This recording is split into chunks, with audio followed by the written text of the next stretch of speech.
With vote capturing slowly drawing nearer, let's get some analysis on how those election results are coming in. Political commentator for eNCA, Jan-Jan Joubert, joins us in studio. So I was looking at the map in Tshwane. I'm seeing lots of white. Things are dragging there in terms of the results coming in. But how is it looking so far? I don't know why our capital is counting so slowly. It's way behind anyone else, except perhaps Polokwane.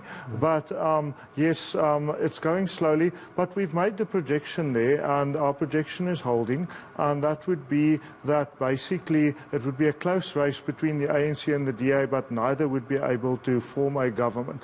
Now, I've done the calculations. You know that the process of counting, as we have heard from the IEC, is way in front of what we see on the boards. And I think that it would be impossible for anyone to create a majority government in the city of Tshwane. There will be a minority government, and the EFF might well be in a position of deciding whether any proposal goes through or not, whether they are in coalition with a political party or not. Yeah, it's interesting, right? Because as it stands, the ANC has 36.06%, DA 30.74%, and the EFF 11.34%. And that's so far what they have been managed to capture.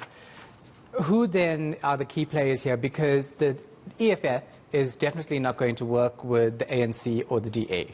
Okay, now if you look at those white areas, which are outstanding, it's Hammanskraal, Stinkwater areas and Winterveld to the extreme north of the metro, which is bordering on Limpopo. These are EFF strongholds and ANC strongholds. There aren't votes for the DA there, not many. And also in the Old East, for those of us who know Tshwane well, that's DA country and also Freedom Front these days. So what we expect to happen is for the ANC to end up on 37, the DA 31, the EFF on 11, Freedom Front on 7.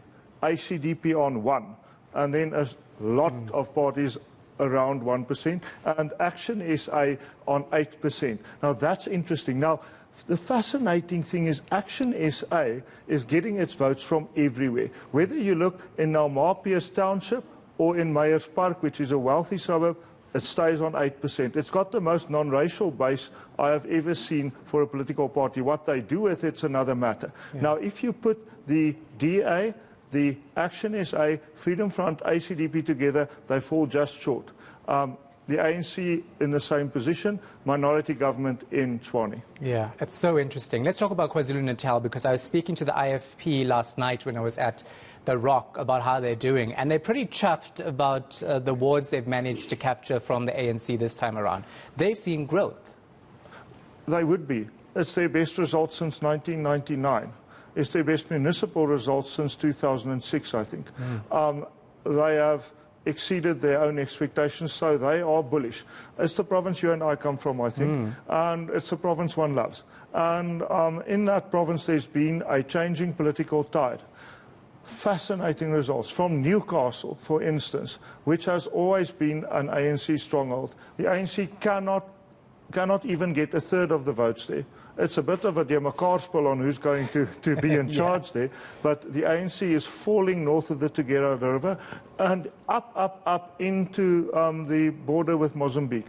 Of course, the IFP kept its heartland in Zululand, but it reached out far to the south, down to the Tugela River. That's where the battles are. Now, eThekwini Metro. We think that the current situation in eThekwini will hold, which has the ANC on 42% and the DA at around 25%, the EFF at around 10%. But we think that differently from Tshwane, where those figures are not that different, that the ANC might be able to cobble a coalition with a absolute raft of small political parties there, the Truly Alliance and the like, have a history of working with the ANC. So we believe the ANC would be able to govern eThekwini, but only just. Yeah, now let's talk about a coalition like that, the one you're talking about, having to go with these parties that have a smaller percentage. Do they have any say, though, in a coalition government? But of course. How much of a say, though? Because, you know, that's what matters. You don't want a big party like the ANC bullying these parties when it comes to a coalition government. It's the other way around. In this case, the history is written by the vanquished, because the ANC needs those parties, so they can punch above their weight. what might happen also in eThekwini is either the ANC cobbles a coalition together. Now, if we listen to Paul Mashatile, the Treasurer General of the ANC earlier today, together with Jesse Duarte, when they were speaking at The Rock to your colleague, the point was that they said they would rather go into opposition than into unstable coalitions. That's new. That from the ANC is really new. They have been in very unstable coalitions before. If that is so, eThekwini might be the place to test that, because a stable coalition that will not be. Yeah. All right. Thanks so much for the insight. I'll see you later on tonight. Sure. Appreciate it. Political commentator Jan-Jan Joubert.